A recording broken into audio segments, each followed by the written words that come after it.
It is 2:47 a.m. in Dubai. The city is asleep. The markets are quiet. Somewhere in a server room, humming with cool air and blinking lights, $1.5 billion sits perfectly still, locked behind layers of encryption, cold wallets, and multi-signature security protocols that the world's best engineers spent years building. It is, by every measure, untouchable. And then, it isn't. No explosion, no breach alarm, no frantic phone call, just a cursor, a command, and 25 minutes of silence while the greatest digital robbery in human history quietly completes itself. By the time the sun rises over the Persian Gulf, the money is already gone, scattered across thousands of blockchain addresses, moving at the speed of light through a financial ghost network that no government controls and no bank can freeze. $1.5 billion vanished before the morning coffee brews. The thieves? They were never in Dubai. They were never even near a Bybit server.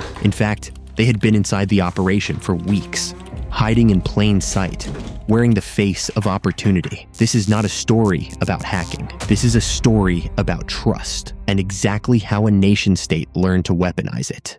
By early 2025, Bybit was one of the largest crypto exchanges on the planet. 40 million users, billions in daily trading volume, a reputation built on speed, security, and trust. Its CEO, Ben Zhou, had built something rare in the crypto world, a platform people genuinely believed in. And belief, it turns out, is exactly what the attackers needed. Thousands of miles away, behind closed borders and classified military budgets, North Korea had a problem. Decades of sanctions had choked off nearly every legitimate source of foreign currency. The regime needed cash. So Pyongyang built an army, not one with guns, one with keyboards, mathematically gifted recruits, trained from a young age, shaped into something the world had never seen before, a state-sponsored cyber unit operating for one singular purpose: revenue. The FBI would eventually name them tradertaitor. By 2025, they were the most financially destructive cyber unit ever documented, and what they had learned across dozens of operations above everything else was this: the weakest point in any security system is never the technology. It is always the person sitting in front of it. It didn't start with a hack. It started with a LinkedIn message. A contractor in Bybit's network received what looked like a routine job opportunity, a friendly recruiter, a better role, the kind of message professionals ignore or reply to every single day without a second thought. They replied. That was the moment the clock started. The conversation felt legitimate, warm, professional. Eventually, a file was sent to the target's personal device. They opened it. Inside, invisible, silent, was a backdoor. No warning. No slowdown. Nothing looked different at all. But tradertaitor was now inside safe, the third-party platform Bybit used to approve and move large transactions, not breaking in through the front door, invited through the back. For days, nothing happened. That was the most terrifying part. Tradertaitor didn't rush. While Bybit's security team ran routine checks without a flicker of concern, the attackers were doing something far more dangerous than stealing. They were watching every approval workflow, every signing pattern, every human behavior around how transactions were authorized. Patient, methodical, invisible. Then they made their move. They tampered with the Safe Wallet interface. Not Bybit's core systems, not the blockchain itself, just the screen Bybit's signers looked at when approving transactions. What the signers saw looked completely routine. Familiar addresses, normal amounts. What they were actually signing was something else entirely. Bybit's own team completed the authorization, willingly, correctly, following every internal protocol to the letter. They had no idea. The approval went through at 2:47 a.m. Dubai time. And in that single moment of misplaced trust, a door that was never supposed to open, opened. The first alert didn't come from inside Bybit.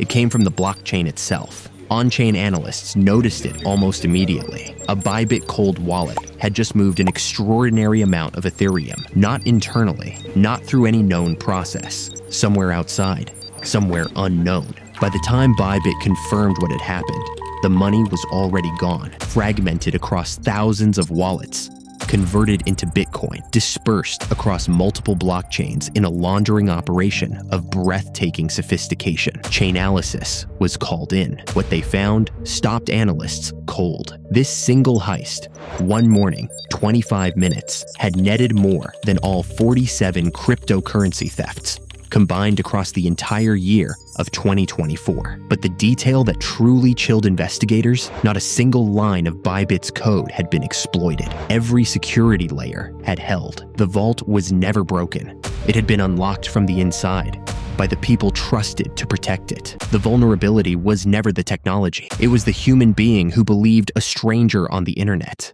Benju woke up to a nightmare. Bybit's internal channels exploded. Engineers, security leads, legal, everyone online at once, and the number kept climbing. 200 million, 500 million, 1.2 billion, $1.5 billion. Gone. Joe did something almost no CEO in crypto history had done. He went live, unscripted, unpolished, and told his users the truth. The internet did not respond with calm. Over 100,000 withdrawal requests flooded in within a single day, a bank run at the speed of blockchain. The question was no longer just where the money went. It was whether Bybit would survive the next 48 hours. Meanwhile, Trader kept moving. Bitcoin, broken, dispersed, bridged across chains, cycled through mixers. The trail deliberately fractured into thousands of pieces designed to exhaust anyone who followed. The FBI confirmed North Korea within days, but confirmation changed nothing. The money was already inside a financial system that answers to no government, no court, no treaty. It was already, for all practical purposes, theirs. Bybit survived. Emergency liquidity was secured. Withdrawals were honored, the platform held, but survival is not the same as justice. The FBI named Trader. Wallets were flagged, addresses blacklisted, and still, not a single dollar recovered, not one arrest made. The money continues moving through the blockchain's shadows, feeding a regime that will use it to fund weapons the rest of the world will one day have to face. $1.5 billion. Stolen with a fake LinkedIn profile and a corrupted file. No guns, no masks, no explosions, just patience, psychology, and the oldest weapon in the world, human trust. The vault was never the weakness. You were. And somewhere right now, a recruiter with a warm smile and a perfect profile is sending someone a message. They're already typing back.